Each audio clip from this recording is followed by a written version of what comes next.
Yo, what's up, guys? So today we're going to be going over the new official format for Magic the Gathering. It is a commander-esque format. Um, it's official. It became official, I think, like Thursday last week. I planned on covering it, but I had a busy weekend, so I didn't get to it. But we're going to be going over what the format is and then the band list and all of that. We're going to go over the quick rules. We're not going to go through like the big like section to section rules. But yeah. But before we get into that, guys, I'd like to ask you to go down there and hit that red subscribe button. We're trying to hit 1,000 subs before the end of the year. We're actually doing pretty good considering our traction last year to our traction this year. We're only 3 months in, and we hit 100. We are a few over 100, and we're steadily gaining subs, which is really nice. I'd also like you guys to go down there and hit that like button if you enjoyed the video. Comment below if you're interested in this new format and what kind of Oathbreakers, Commander, and signature spell you'll be using. But yeah, without further ado, guys, let's get right into it. All right, guys, so we are on the Oathbreakers mtg.org URL, their webpage, where they keep their rules and their ban list and all of that stuff. Tells you what Oathbreaker is. We'll actually start with what is Oathbreaker. So, will you keep your oath? Many planeswalkers took oaths to defend and protect the inhabitants of the multiverse to fight each other. These oaths will be broken. In Oathbreaker, each 60-card singleton deck is led by a planeswalker designated as that deck's Oathbreaker. Each deck has a signature spell that falls within the Oathbreaker's color identity. Both of these cards reside in the command zone. The Oathbreaker variant uses all the normal rules for a Magic game, with a few additions. You can also begin with quick rules. Yep. Oathbreaker was created by the fine folks over at weirdcards.org. It was fully developed in 2017 and has an active subreddit growing fan base. Weird Cards is a charitable social club founded to bring friends and families together through the love of playing Magic. Besides creating Oathbreaker, Weird Cards regularly runs Magic events that raise money for a variety of charities to create Magic-based charity, Magic Kids. So the origin of Oathbreaker, I think they said they were trying to find a way to play Commander on their lunch break without having to go over, so hence the 60 card decks. We'll go to the quick rules. Oathbreaker is a multiplayer format played with 60 singleton cards, only one copy of each card, no limit on basic lands. This obviously does not account for cards that say you can have as many of that card in your deck, obviously. There are cards like that, like Relentless Rats, Rat Colony, Seven Dwarves says you can have 7 copies of it in your deck, stuff like that. You start the game with your Oathbreaker and signature spell in the command zone. Your signature spell must be an instant or sorcery. This is down here. Your starting life total is 20, so half of what your starting life total is in Commander. Your Oathbreaker is a planeswalker. Its color identity determines the contents of your deck. There's actually a caveat to this. They actually said that it is legal, but they're going to keep their eye on it. So there is a rule, and it used to only be with planeswalkers. When the 2017 planeswalker decks came out, I think it was Saheeli, what's the cat? Can't remember his name. He's the landfall commander, not landfall, but lands matter deck. There was 2 other ones. They're all commanders. They were planeswalkers. They said at the bottom of their card, this card can be your commander. Then they started releasing those cards regularly. In I think the first set, it was the War of the Spark, which introduced rare and uncommon planeswalkers. So gone were the days where planeswalkers were literally only mythics, and some of those would say this can be your commander.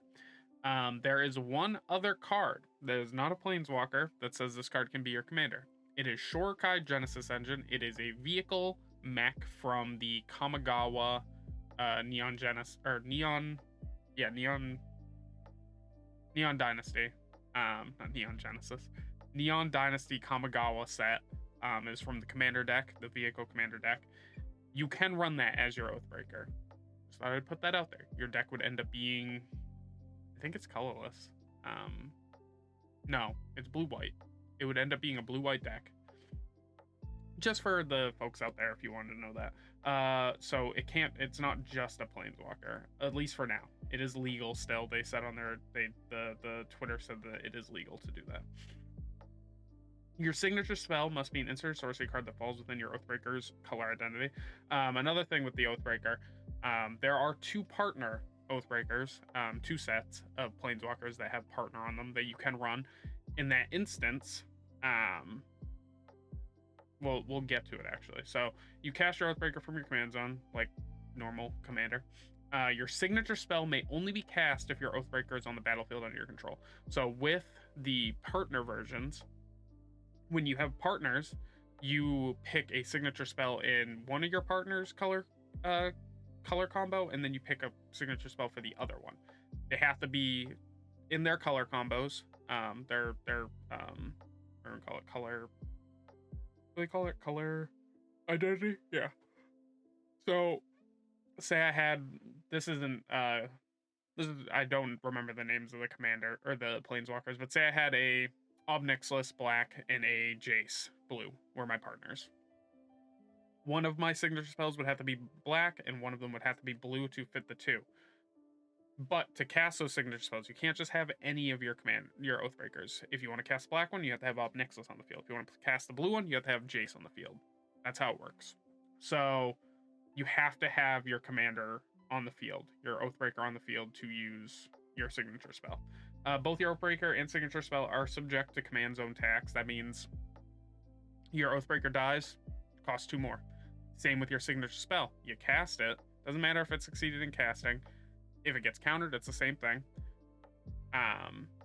You have to pay the 2 more each time you cast it. So, Oathbreaker doesn't. Oh, casting your Oathbreaker. Yeah, so casting your Oathbreaker doesn't affect your signature spell, and vice versa. I mean, it wouldn't really work that way, vice versa. But just because you cast your Oathbreaker, it dies, doesn't mean your signature spell the next time, or when you would cast for the first time, would have that 2 tacked on. So that is the rules. The ban list is pretty good in my opinion. So ban cards, we have cards with the conspiracy card type, so all conspiracy cards. Cards with reference to playing with anti, that's just normal. Anti is a dead thing in Magic. Silver bordered cards, so no uncards, unfortunately. Some big ones: Ad Nauseam banned, Ancestral Recall banned, yeah. Balance is banned. Biorhythm is banned. Black Lotus is banned. Channel, Chaos Orb, Cleanse. We removed this image from the database due to racist. Yeah. Cleanse and Crusade are both very racist cards. One of them depicts I think it depicts KKK members, so that makes sense. Dark Ritual is banned. It's just a really good card. People like this is banned specifically so you can't use it as your signature spell, clearly. Because it'd literally just be 3 free mana or 2 mana turn 1. And then like you'd use it the one time, like, because then it's just like diminishing returns. We have Doomsday is banned. Emrakul Aeon's Torn is banned. That's normal. Emrakul's been banned for a while. Expropriate is banned. Falling Star is banned. Fast Bond is banned. Gifts Ungiven is banned. A lot of these are banned specifically so you can't use them in your signature spell slot. Gristlebrand is banned. High Tide is banned. That one's kind of, given. Another racist card banned. Another racist card banned. Actually, I think Invoke Prejudice is the one that depicts the KKK.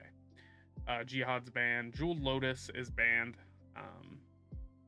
Library of Alexandria is banned. Limited Resources, Lion's Eye Diamonds, Mana Crypt, Mana Geyser, and Mana Vault, all 3 banned. Then we have all the Moxes, all of the OG Moxes at least. Natural Orders banned. Painter Servants banned. Fucking Scarecrow's banned. That's so funny. Pradesh the Pradesh Gypsies, Primal Surge. Sahili the Gift is banned. I'm actually a little upset about that one. I did want to kind of build a Sahili deck, but I understand why. Um, he creates servos. Those are your artifacts. Makes your next spell cost one less for each artifact you control. It's kind of strong. It's actually very strong. Um, Shahrazad is banned. Soul Ring is banned. This one was kind of controversial, but there's a big group of people in the Commander community that actually want Soul Ring banned from normal Commander, which I am one of those people. I think that it takes away from deck building and like how you build your decks. Like it is just a mandatory card in decks. You do not build a deck and not have this automatically in there.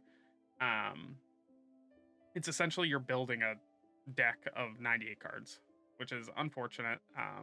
There's actually a few cards I think need to be banned based on their mandatory include in certain colors, but that's another.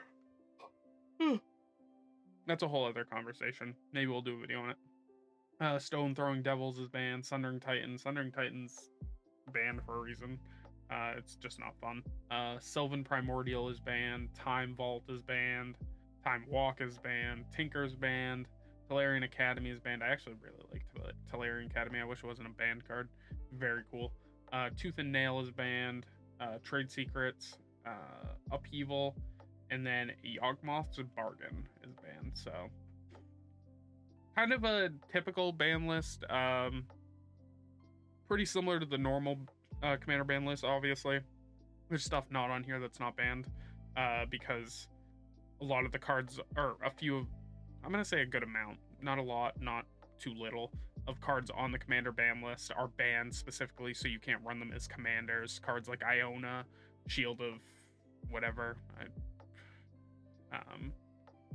cards like Golos, cards that should be banned, like Gerard, or Jared, whatever his name is. I think it's Gerard, the 5-color commander from Dominaria United, but that's beside the point. Oathbreaker seems like a really cool like format, very quick, make it so you're not just playing 4-hour games of Magic. That's my biggest issue with Commander is how long games can take in a pod of 4. Like one commander is fine, but Commander as a whole is like a multiplayer format that's not just 1v1. So I don't know why I'm yawning so much. Lack of oxygen in the brain probably from talking so much. But my biggest issue with Commander and why I wanted to get into Oathbreaker, and I'm actually trying to convince my current play group to try it, is how long Commander games go. Like we end up getting together. We're all older dudes, so we end up getting together. We play one game and that's it. And I'm not like at that point. I'd rather have just stayed home and done something else. Like there's no reason for me to go out to play a single game of Commander and not like for 4 hours. It's just not fun. Like I like hanging out with my buddies, but I would prefer to play more than one game. So that's why I want to get into Oathbreaker. I'm glad that is an official format. Congratulations to the guys at what is it, weirdmagic.org, weirdcards.org. Congrats, you guys. This is what hard work gets you. Official formats and Magic the Gathering. It looks like a very fun format. It's like CEDH on crack. So I'm excited to try it. Let me know what you guys think about it. But I'm out of here. Don't forget to like and subscribe. Peace.